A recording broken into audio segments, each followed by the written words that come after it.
Wala pa, wala kaming idea kung ano talaga 'to. Basta ito, sabi ko nga, beyond your imagination, ang magaganap. Basta Beyond ho, your imagination, my may God. magaganap beyond your imagination. Ano kaya yun? My God. Eh, yung iba Nakaka-excite excited naman. na, oh. Excited na ho ba kayo malaman? Hindi ko alam kung ano ho Amen. ang ganap. I just want you to be happy. Even thought I'm not ready. It's okay if you leave me. I just want you to be happy. Good afternoon, guys. Naku, pangalawa ko na yata to. Alam niyo guys, makibalita tayo sa kaganapan kung bakit itong lahat ng DDS na vloggers ay pumunta lahat sa Davao. So far, kung makikita natin, nandoon na sila sa kasalukuyan na talagang nakatagpo na nila si Pastor Apollo Kibuloy at saka si former President Duterte. Makikita nyo sa picture guys, andyan dyan si Boss Dada ng Banateros, andyan dyan si tawag dito Banat Bay, si Couch Oli, si Bisdak Pilipinas nandiyan yan din guys, at saka si eto si Brothers Travelers. So far nandoon silang lahat pero may naka-post doon na parang kasama yata nila si Attorney Trixie. Hindi ako sure pero may post kasi si Couch Oli regarding Attorney Trixie, Mark Lopez, um, at marami pang ibang mga DDS. So, ano ba ang pinagmulan nito at ano bang ka-excitement na inaabangan ng mga taong bayan tungkol sa bagay na to? Ito po kasi guys, nag-start ang istorya na to ay ang yung matunog na People's Initiative. Nag-umpisa po ito doon na nagkaroon ng mga pirmahan tungkol sa People's Initiative na babaguhin ang konstitusyon na nabalitaan nila o hindi ko alam kung sino ang resource ni Pangulong Duterte na ayon sa kanya ay hindi talaga ang purpose ng pag-change ng constitution ay para pahabain ng term ng kasalukuyang government. Yung termino ng kanilang posisyon, like 'di ba ang term ng president is only 6 years up to 2028 and then magkakaroon na ng botohan. So, kung hindi satisfied yung mga tao sa kanya, so mayroon tayong tinatawag na cleansing process, yung election, kung saan pipili na tayo ng deserving at hindi na natin iboboto yung hindi karapat-dapat. So far, si President Duterte, si President Marcos kasi hindi na pwedeng tumakbo next election kasi nga meron tayong constitution na ang president ay 6 years, one term lang. So, kaya nga po itong pinagdududahan nila na ang People's Initiative ay ang pagbabago ng constitution para pahabain ang termino ng kasalukuyang administration. Kaya po nagkaroon ng Maisog Leaders Rally sa Davao noong January 28. At noong February 25, nagkaroon uli ng Maisog Leaders not for sale sa Cebu, February 25. At ngayon merong plano na magkakaroon uli ng rally naman dito sa Luzon. Pero wala pa silang binibigay na date. Pero ang place ay sa Bulacan. So far, meron na po kasing nakapost si Mayor Baste. Ang Maisog Leaders ay gaganapin sa Bulacan. So, inaantay pa po natin kung kailan gaganapin ang Maisog Leader sa Luzon. Pero so far sa ngayon, matapos makatanggap ng threat according kay Pastor Kibuloy based dun sa kanyang statement, na siya ay nakatanggap ng threat na siya ay ang government na to ay nakipagsabwatan na sa FBI at siya ay pipiliting makuha at maaari siyang ipapatay. So, siya ay nangangamba sa kanyang buhay.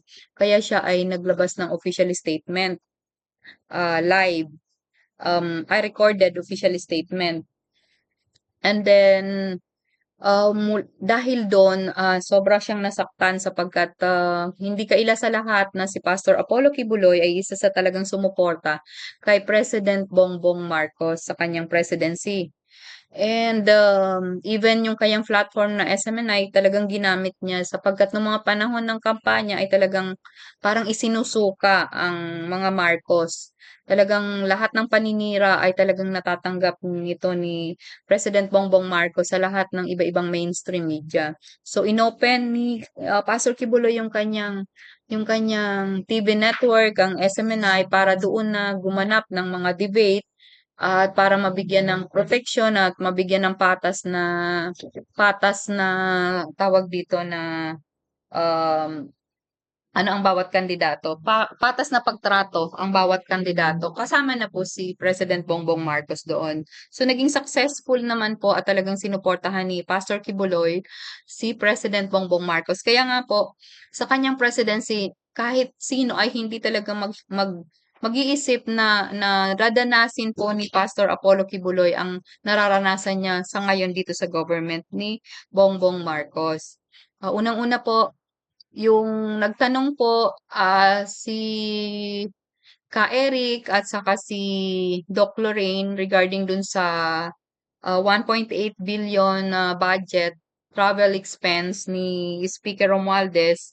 Ang nangyari po, nagkaroon ng subpoena para dito sa mga anchor ng SMNI at sila ay pinatawag doon at nang hindi nila sabihin kung saan nanggaling yung information na kung sino yung resource person na nagsabi sa kanila ng information na yon, ay sila ay kinontempt. Sila po ay kinulong sa Congress.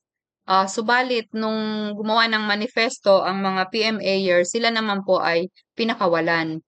At hindi po dun natatapos, nagkaroon naman po ng relasyon, sorry guys, nagkaroon po ng resolution, manifestation ba yon? Basta gumawa siya ng document si Migs Nograles, Congressman Migs Nograles ng Davao, at isinubmit niya po requesting NTC to suspend po yung SMNI. So in other words, after that request of Congressman Migs Nograles na suspend po yung SMNI. At bago po at bago po ang suspension ay na-suspend na muna yung gikan sa masa ni President Duterte, ni former President Duterte, at yung laban kasama ang bayan nila Doc Lorraine at saka ni Ka Eric. So, ayun po, ang mga taong bayan, syempre, nagtataka, bakit ang ura-urada, bakit nagtataka po ang taong bayan, bakit ang bilis? Parang wala naman pong nakitang violation pa, hahanapan pa lang daw po bali yung sa interview kay Migs Nograles, parang pinasuspend muna habang hinahanap pa kung ano yung violation ng SMNI. Parang napaka-unfair po, napaka-injustice sa freedom of the press ng SMNI na sila ay pinahinto na wala naman pong nakita pang violation, hahanapin pa lang daw po.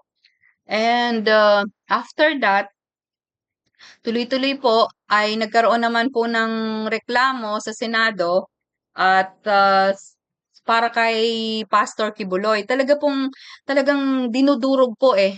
Dinudurog po yung SMNI eh. SMNI, siya po ay, ang founder ng SMNI ay si, kung hindi ako nagkakamali po, i-correct niyo kung nagkamali ako, ay si Pastor Apollo Kibuloy, or part siya ng SMNI. And then, si Pastor ay kinasuhan na rin dahil sa kasong rape at kung ano-ano pa. Marami pong isinama si Senator Risa Hontiveros ng mga witnesses na pinagsalita niya sa Senado. At tuloy-tuloy na rin po habang hinihiring na rin po sa ngayon yung termination ng franchise, correct me if I'm wrong, ay nahanapan po ng mga violation ang tawag dito, ang franchise nitong SMNI sa Kongreso habang hinihiring naman si Pastor Kibuloy dito sa Senado.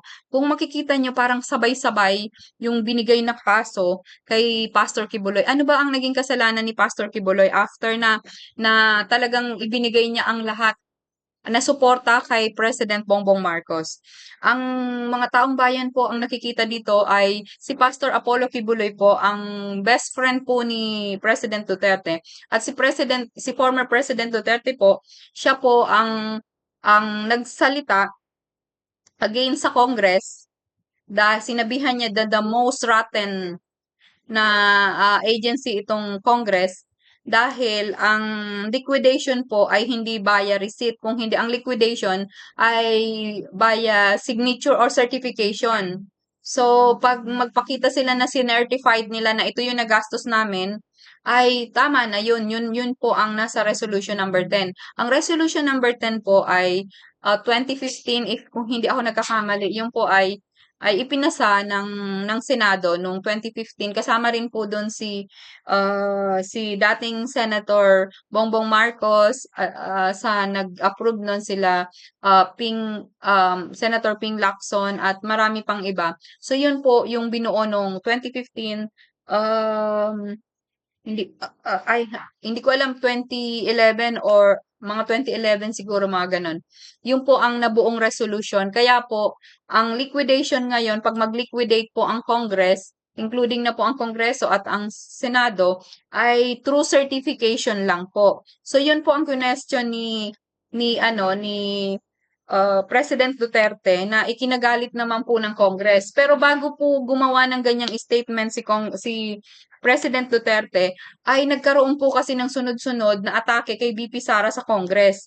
Ayun po yung tungkol sa confidential fund, na yung 125 million na ni-request ni VP Sara sa Office of the President nung June or July, na ni-release naman ng Office of the President nung December, which is matatapos na yung term. Pag hindi yun nagamit or na-disburse, ay babawiin yun, babalik sa treasury, at magiging pangit pa yung tawag dito, yung image ng Office of the Vice President, kasi hindi siya marunong mag-handle ng projects, kaya yung kanyang budget ay bumabalik dun sa treasury ng Pilipinas.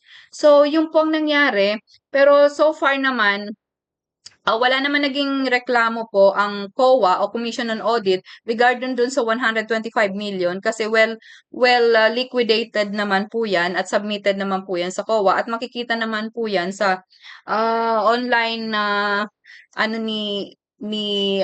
Vice President, Office of the Vice President. Pero po, dun sa Congress, sunod-sunod po yung tira sa kanya ng mga Makabayan Black. Sinabi sa kanya na bakit yung 125 million na gastos lang niya in 11 days or 19 days, ganun daw. So parang how many million per day, yun ang pinalabas nila. Pero so far po kasi, nagtrabaho ako sa tawag dito, construction firm. Ang tawag dito, ang pagpa-process ng project, habang hindi pa bumababa yung SARO, pinaprocess na po yan. Dumadaan yan sa bidding and all that, ganyan-ganyan, bla bla bla bla bla bla. Habang yung inaantay pa yung national budget dyan, though kung may allotted naman yan, kasi pinramis na, so may nakaalat na, pero hindi pa bumababa. Yung proseso po ng mga documentation po, ginagawa na yan. So, bago bumaba yung pera, ay naka-ready na yon, yung SARO, naka-ready na. So, isasalpak na lang po sa mga SARO yung mga amount na nandoon. So, madi-disburse po yan kahit one day, kahit hindi 11 days, kahit one day lang madi-disburse yan. So, pero hindi po yan one day ginastos, kasi yan yung proseso niya nag-start pa nung inapprove na ni President Bongbong Marcos na marireleasean siya ng ganung amount. So nung inapprove na yan, so itong VP Sara, syempre syempre nagpa-bidding na yan, or ng mga project. Nagpa-compute na siya ng mga project na iiksakto doon sa marirelease. So para pagdating nung pera, isushoot na lang daw yun sa SARO, kumbaga parang ibabayad na lang yan dun sa mga contractor. Kasi kami ganun ang nangyayari, inaabonohan muna namin nasa contractor, nasa isang contractor ako, nagtatrabaho. Pag na-approve na sa amin yung isang project through bidding, ang mangyayari niya, nag-aabono na po kami. Nag-i-start na kami ng project. Tapos, magbibiling kami based dun sa na-accomplish namin kung bago dumating yung baba ng pera ay ilang percent na yung accomplish. Kunwari, 90%, yun na ang babayaran sa amin ng City Hall. ayun ang ma-check na marirelease sa amin. So, ganun ang nangyari doon. Kaya, pagdating nung, dahil na-process na yun, from June, na-process na yung mga bidding, na-process na kung kani-kaninong contractor, mapupunta yung ganitong mga project. Though, ang doon is confidential fund, yung naging question doon. Kasi kung confidential fund nga naman yun, ay hindi dapat dalhin sa mga project. Pero, hindi natin alam kung anong proseso ang ginawa ni VP Sara. So, maaaring yung iba ginamit talaga doon as intelligence and so on and so forth. The rest, talagang alam ko, ginastos niya sa, which is yun nga ang medyo kino-question doon kasi confidential fund is not really for the uh, pagpapagawa ng mga satellite. Kasi napakadami ng pinagawang satellite ni BP Sara at yung iba talagang pera ay itinulong para sa may mga libreng sakay pa doon siyang nilagay doon in medical mission para mga ganon. Kasi syempre, pagkaupo mo, wala pang budget talaga yung Vice President Office noon or Office of the Vice President. So talagang kung ano yung available na budget, yun muna ang ginamit. So, kaya ang nangyari, nagkaroon ng medyo confusions gawa nga yung term na confidential fund.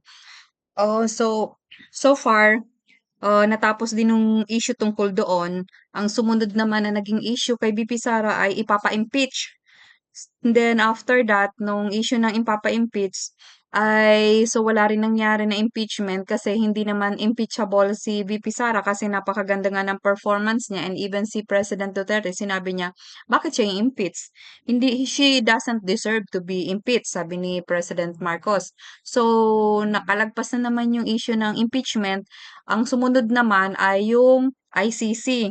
Yung tungkol naman sa pagdawit kay BP Sara, una sa impeachment, pagpapa-impeach sa kanya, and then idinamay na rin si BP Sara doon. And then medyo tumahimik yung issue doon at ang naging kaganapan naman ay si Kibuloy. At bago dumating yun na ito si yung mga vloggers, halos na take down yung kanilang mga Facebook page, kagaya ni Maharlika, ni Banatbay, ni sino pa ba? Si SAS. So, yun yung mga nangyari. And then, sumunod na, eto na, yung tawag dito, itong SMNI, bali, na-question na yung mga speaker nila or yung anchor nila na si Ka Eric at saka si Doc Lorraine Badoy na question na bakit sila nagsabi with regards dun sa 1.8 billion na budget sa travel expense ni speaker.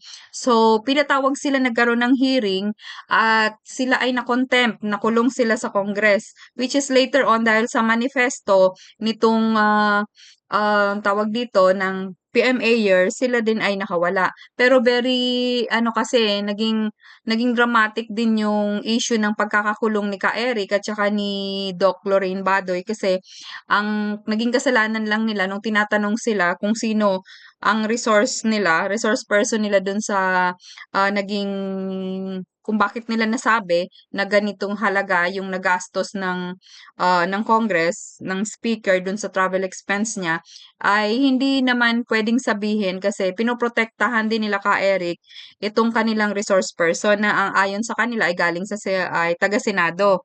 So in other words, natapos din yung issue doon sa pagkakakulong nila Ka Eric, pero kung makikita mo doon, kung mababasa mo yung mga comment ng mga tao habang nanonood sila ng hearing doon sa Congress, hinihearing yung sila Ka Eric kasi sila yung mga anchorman or anchorwoman nitong SMNI. Grabe yung init ng mga comments kasi nandoon nang nakalagay, marami doon galit na sila doon sa mga congressman. Ang dami rin nagalit doon kay Congresswoman Nograles. Talagang makikita mo na yung mga tao talagang tinutukan maigi yung hearing sa Congress na yun ang pinag-ugatan kung bakit unti-unti nang nawawala ng gana at ang mga tao sa government. At ang kino-question kasi ng mga tao dito, bakit ganito na ang nangyayari na mga pagkakaroon ng abuso kasi bali ang naabuso dito yung human rights nila nila or yung freedom of speech nitong dalawang anchor ng SMNI, si Ka Eric at saka si Doc Badoy. But then, ini-expect kasi ng tao na pwede pa namang ma-resolve yung ganong issue. Kailangan na rin kasing mamagitan ni President Bongbong Marcos. Ini-expect nila na, oh, parang may mali or something, oh, tigilan yan. Bakit, oh, ano na lang sasabihin sa atin ng tao, itong government natin, ganito. Bakit hindi na tayo nagiging, hindi na tayo nagiging makatao? Baka sabihin ng mga bumoto sa akin, inaabuso ko na o tinaalisan ko na sila ng karapatan para magsalita. So, pwede naman i-stop yung abuses na nangyayari sa Congress. Pero, up to the up to today, ang dami nang nangyari. Nandiyan na rin yung naghahamunan ang mga taga-Congress, inahamon na yung mga senador just dahil na pumasok na yung PI or yung People's Initiative ngayon. So still tahimik pa rin ang ating pangulo. Though nagpa-meeting naman siya tungkol diyan sa People's Initiative na 'yan. Minute up niya si Senate President Zubiri at saka nandoon din sila Speaker at kung hindi ako nagkakamali nandoon din si Congressman Sandro and others, basta may mga iba pang mga present dun sa meeting na yon. At napagkasunduan nga nila since divisive yung People's Initiative, na wala naman talagang nag-initiate na tao, pero pinalabas nilang People's Initiative, ay gustong mangyari ni President yung gawin na lang pag-usapan na lang nila ni Speaker at saka ni Senate President yung changes na gagawin nila sa Constitution. Kasi bigla nang pumasok parang ang bilis ng turnover kasi una 'di ba yung mga Duterte talagang parang gustong sirain pero hindi talaga nagtatagumpay kasi masyadong matatag ang foundation ng Duterte dahil dun sa 6 years performance ni President Duterte na talagang napakaganda. Na contain niya yung crime, yung drugs talagang ang laki nung mga sumuko na mga nagda-drugs noon at napakulong yon. Tapos nag-lessen talaga yung mga crime at saka naging matiwasay talaga ang kalye. Nabawasan yung mga drug addict, drug puser. So in other words, grabe at dumating yung pandemic, dumating ang bagyo, dumating ang mga lindol, ang daming trahedyang dumating pero ang kanyang build projects ay halos na kumpleto niya except na lang yung late lang na na-approve na which is to be continued nitong term ni President Bongbong Marcos. Pero the rest talagang natapos yung mga bagay-bagay na dapat tapusin dun sa termino niya. So napakadami, marami siyang nagawang mga infrastructure project, maraming na bigyan ng mga titulo, maraming na increase ng sahod, ang teacher, ang mga pulis, ang mga sundalo. So ang daming na-achieve ni former President Duterte. Kaya anumang mga paninira sa kanya sa ngayon ay talagang para siyang merong harang na bakal, hindi siya madaling itibag. Dahil yung mga tao ganun ka-solid, ganun katindi ang pagmamahal, ang pagtitiwala kay President Duterte. So ang nangyari ngayon dahil nga hindi nila kayang tibagin ang mga Duterte, so bigla silang nagkaroon ng change of plan. Nagkaroon bigla ng People's Initiative, which is yung People's Initiative ay wala naman talagang nag-initiate. So naging political initiative kasi pasikretong nagpapirma sila sa mga tao at gamit ang ayuda na para magkaroon sila ng ito hindi galing sa akin, ayon ito kay former President Duterte na ang plano nila na paggalaw sa Constitution ay para i-extend yung kanilang term. Kasi sa ngayon ang term limits ng president is only 6 years. So, yun ang gusto nilang galawin kasi parang siguro nararamdaman na nila na yung mga tao ay talagang ang mga Duterte ang gusto na mag-lead dito sa bansang ito. At si VP Sara ay nananatiling number 1 sa lahat ng survey kahit na binugbog na ng lahat ng klaseng paninira hanggang sa panlalalaki na isiningit na rin. Pero hanggang ngayon nananatiling number 1 pa rin si VP Sara at nananatiling matatag ang respeto ng mga taong bayan sa mga Duterte. At ngayon inaay na ng mga tao si Baste to become a future president kasi nakikita nila yung tindig, nakikita nila yung tapang, yung alam mo yung pagdedesisyon, kitang-kita nila yung galaw, yung pananalita, kung gaano din siya straight siyang magsalita. Talagang prangka. Kitang-kita nila yung kanyang pagiging matapang pero makatao. Kitang-kita ng mga mamamayan itong feature, itong mga katangiang ito ni former President Rodrigo Roa Duterte sa kanyang anak na si Baste. Kaya ngayon, talagang makikita mo na uh, talagang pag hindi hindi humihinto, talagang gusto talaga nilang tibagin. So since hindi nila kakayanin, kailangan nilang i-extend ang term limit. So yun ang nangyayari ngayon kaya nagkaroon yan People's Initiative. Subalit hindi yan inamin. Hindi yan inamin. In spite na lumabas sa mga Senate hearing, makikita sa Senate hearing na uh, ano man ang gawin nilang pagtanggi na hindi involved si speaker, lumalabas talaga, talagang kitang-kita. Sabi nga ng mga nagko-comment, kahit na grade 1, kahit na kinder, alam na talagang si speaker ang nasa likod. Kasi at saka yung bilyon-bilyon na pera, hindi kakayanin yun ng isang ordinaryong tao except na lang kung may panggagalingan na malaking pondo. Pero in spite of that, so walang pag-amin na nangyari. Pero si President Duterte, hindi siya naniniwala. Sinabi niya talaga na tumatanggi, yung idini-deny pa nila, pero hindi nila maloloko ang taong bayan. Yan talaga ang pinakamotibo nila, i-extend yung term, kaya gusto nilang pakialaman ng konstitusyon. So, kaya yan nagkaroon ngayon ng rally. Itong rally na to, hindi para manggulo o kumalaban sa gobyerno, kung hindi itong rally na to ay para pigilan yung pagkakaroon ng extension kasi unang-una ang mga tao ay hindi na satisfied sa mga kaganapan, hindi na satisfied sa performance ng government. Unang-una, lahat ng pinangako ni President Bongbong Marcos ay walang natupad kahit isa. Unang-una, yung pagpapababa ng presyo ng bigas hindi natupad.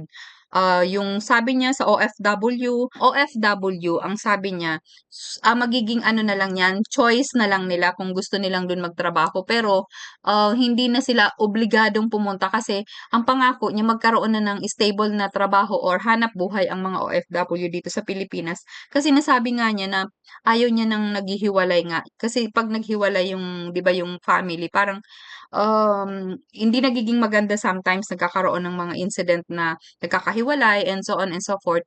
So ang pangarap talaga ni President Bongbong Marcos is to stability ng work dito sa Pilipinas. Tapos ang ipinangako din niya yung food security. Pinangako niya yan eh. So ang sabi pa nga niya, farm to market para nga kung ano ba kabilhin na ng government yung kasi 'di ba noon panahon ng father niya merong tinatawag na ano ba yun, kung saan binibili yung product ta's binibenta ng mura sa mga tao. So yun talaga ang inasahan talaga ng mga tao.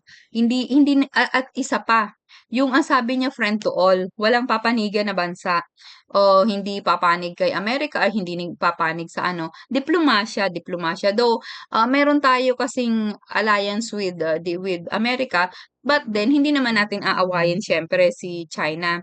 So kaya lang sa ngayon nung umupo siya, ang nangyari, nagpalagay siya ng napakaraming EDCA site. So, doon naman, sobrang na-turn off yung mga tao dahil hindi na naman niya nasunod yung pangako niya na wala tayong kikilingan. Kasi nagkaroon ng conflict kasi doon sa desisyon ni President Bongbong Marcos kasi pag naglagay ka ng EDCA site, yung parang ang feeling naman ng China is parang nag-aano tayo kay Amerika para just in case kasi ang sigalot kasi ng Amerika is the Taiwan. So ang nangyari ngayon, mas lalong lumala. Though before kasi may mga abuses din naman, hindi ko naman tinatanggi. Talagang abusive din naman kasi tong China. Talagang bully. Talagang sobrang bully rin naman talaga tong China. Pero hindi mo naman masasabi na maka-China si Pangulong Duterte. Diplomasya kasi ayaw niya na magkaroon ng gera. Pero kung matatandaan ninyo, ilang bang mga helicopter, submarine, alam ko may jet pa yata eh, nag-i-start na mag-invest sa mga war sea vessel, and then yung um, tawag dito plane. Alam mo yun, nag-i-start siyang mag-invest. Di po ba, may mga dumating na galing sa, hindi ko alam kung Germany, basta may mga dumating na mga, ano, tapos alam ko dapat may mga paparating pa. Hindi ko lang alam kung natuloy pa yon. So, nag-i-start siya mag-invest kasi ang plano niya, magiging maganda, so far, ganun lang muna siya. Cool lang muna siya sa relationship natin sa China.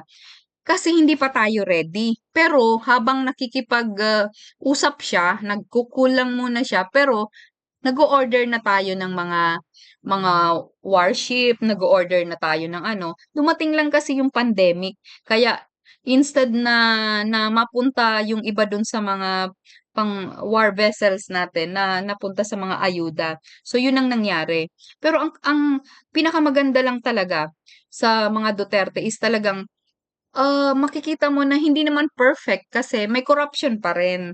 Pero hindi gano'n kagarapal, hindi gano'n ka talagang rampant talaga ng harap-harapan talaga yung corruption. Kasi meron eh, 'di ba masyado nating binatuykos noon yung tungkol dun sa Department of Health.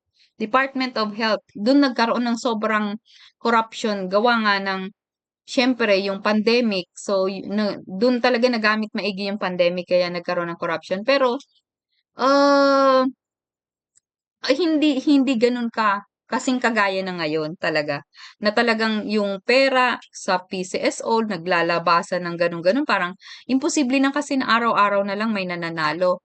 Parang hindi natin alam pero talagang yung mga tao hindi naniniwala, sa mga nangyayari. At saka ang 27 billion na bigla na lang lumitaw na wala naman daw sa usapan niya ng lower house at saka ng Senate, ay bigla na lang after ng BICAM ay lumitaw na mayroon na palang akap. Tapos itinanggi naman, sinita 'to ni Senator Amy, pero sinabi naman ng mga kongresista nakapirma si Senator Amy. Kaya dito nagkaroon pa rin ng confusion. Kaya yung ibang mga tao sinasabi traitor si Senator Amy, yung iba naman naniniwala kay Senator Amy na hindi niya alam yung tungkol doon. Mayroon kasi siyang parang automatic signature or something blah blah blah, which is medyo nahihirapan din akong intindihin yung bagay na yon. So in other words, ganito yung mga nangyayari. Tuloy-tuloy yung banat sa partido ni Duterte.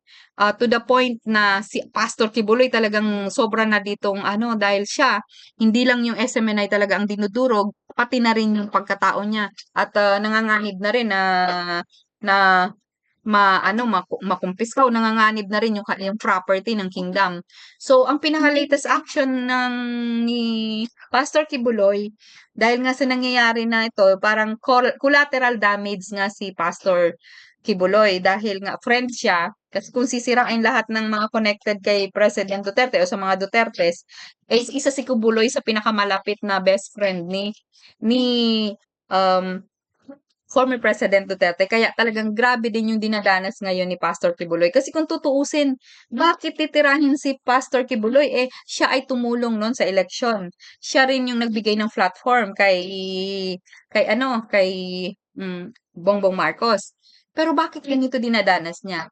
So far kasi, sa kagustuhan kasi nila na mag-stay in power at ayaw nila na merong malakas, ayaw naman kay Senator Amy, ang state kumbaga yung Amerika daw ang may pakana niyan. Kumbaga yung consultant from the, sabi pa state something ganyan-ganyan, ang may pakana na kung puwedeng yung pinakamalakas na candidate ay, anuhin na, sirain na habang maaga pa. Kaya sunod-sunod.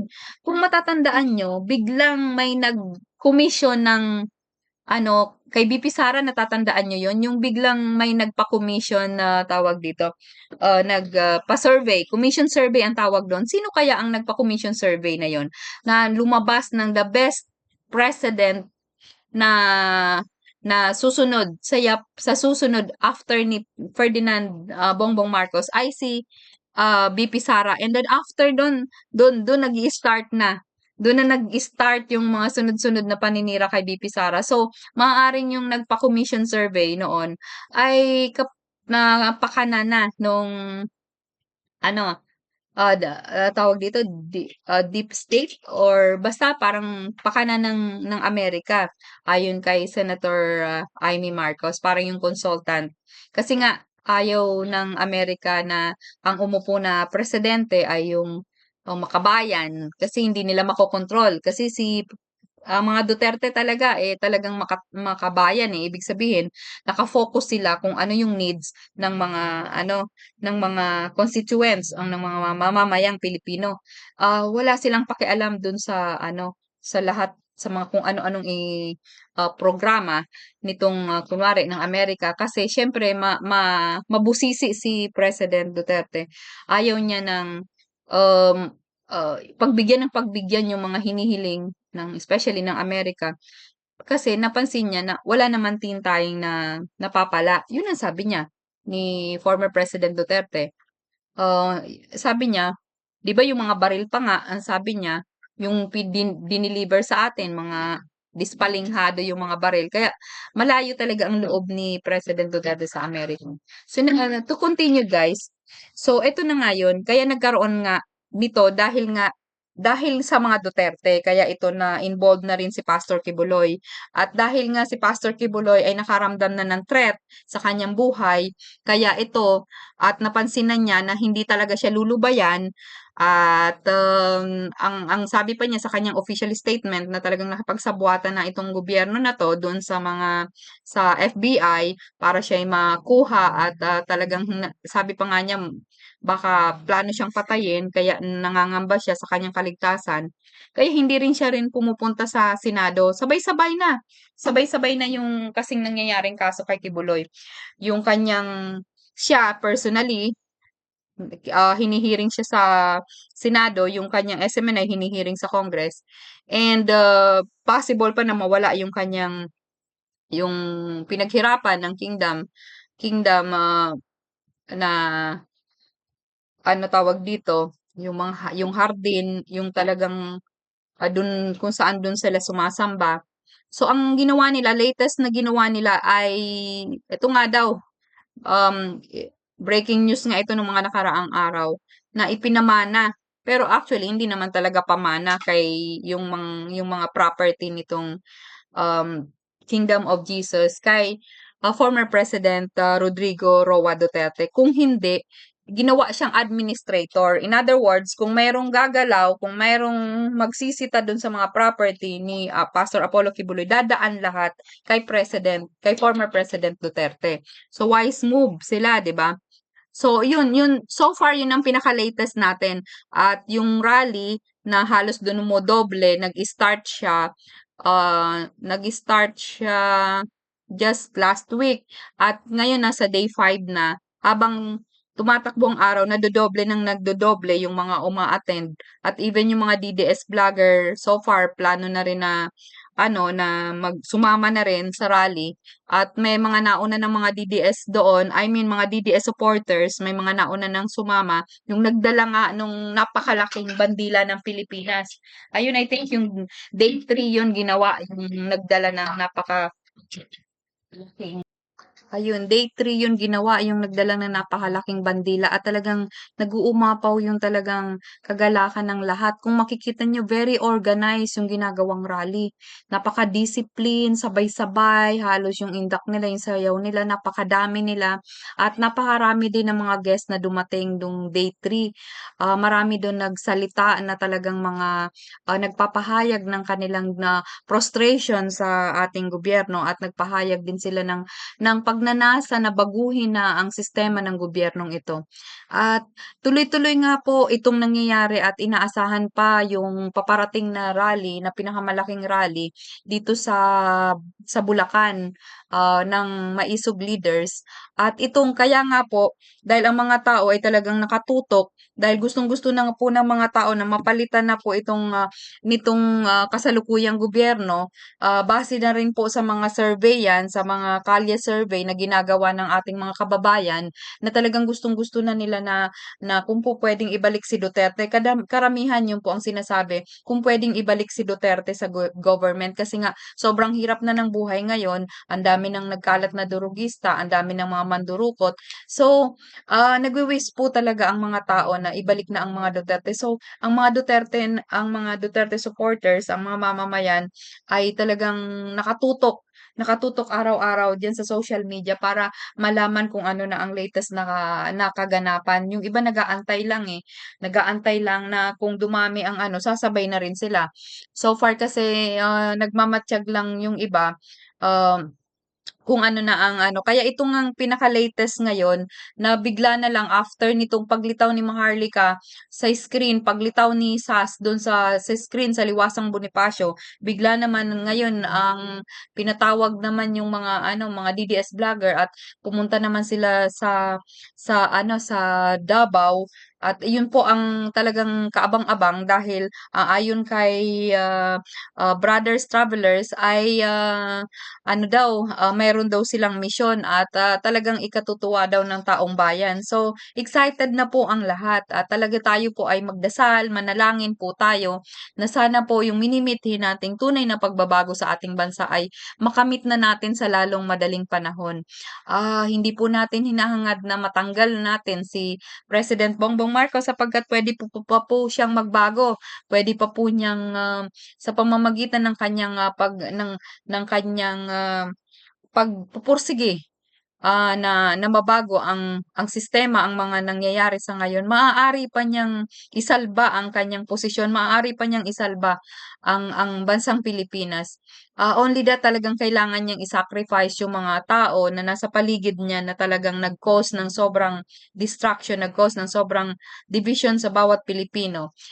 So magnalangin po tayo na pagkalooban ng maayos na disposisyon ng ating mahal na Pangulo at kung hindi man, sana po ay talagang magkaroon po tayo ng lakas ng loob tayong mga mamamayan na tumindig, tumayo para sa ating bayan. Kasi kung hindi po tayo kikilos, ay maaaring mahuli na ang lahat at baka kawawa ang ating mga anak, ang ating mga apo, ay talagang magdudusa at maiwanan natin sila sa isang maling gobyerno. Kaya para sa lahat, magdasal po tayo sapagkat ang Panginoon, pag siya ang kumilos, walang imposible.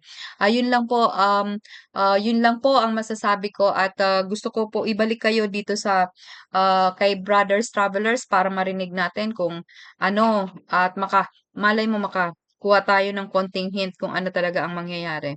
Ito guys. Kay Heidi Sacro, Mama, thank you very much po sa sponsored. Ayan. Ingat po kayo, God bless. Parang nasa exciting part na ba tayo?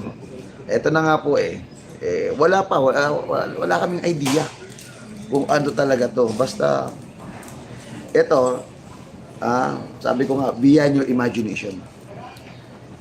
Ang magaganap. Beyond Basta your imagination, my may God. magaganap. Beyond your imagination. Ano kaya yun? My God. Yung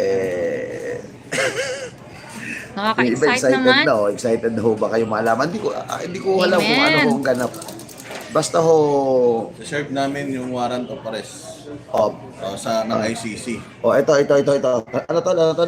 Serve namin yung warrant of arrest ng ICC. Sinasalo ka, So, yung malapit ka na ICC sa madulas. akin yung sa Senate. Oo, Sa kanya yung ICC, sa akin yung Senate. ICC yung dala kong papel. Yun. Naku, kinakabahan na raw yung mga bangag nito. Ayan. Grabe, ano ho. Yan. Tinalo ni Boss Dada ang teddy bear.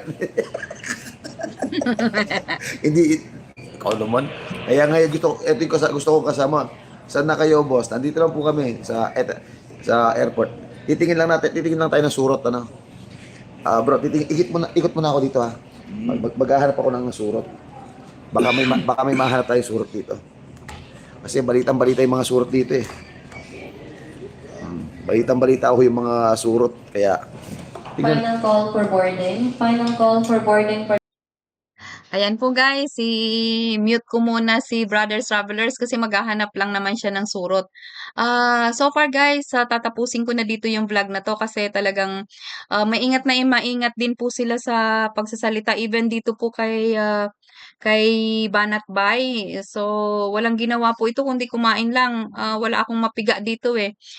Pinanood ko, tinitingnan ko kung ano yung maaari kong makuhang impormasyon sa kanya pero napakaingat po ni Banat Bay. Siguro kailangan talagang mag-ingat guys. Kaya puputulin ko na po ito kasi tingnan niyo po, naghahanap na po ng surot ito si Brothers Travelers at later on maghahanap na rin po ng surot ito si Banat Bay. So hayaan na po natin silang maghanap ng surot guys at talagang kailangan ko na pong i-upload tong video na to. Suportahan niyo po ito guys at maraming pong salamat.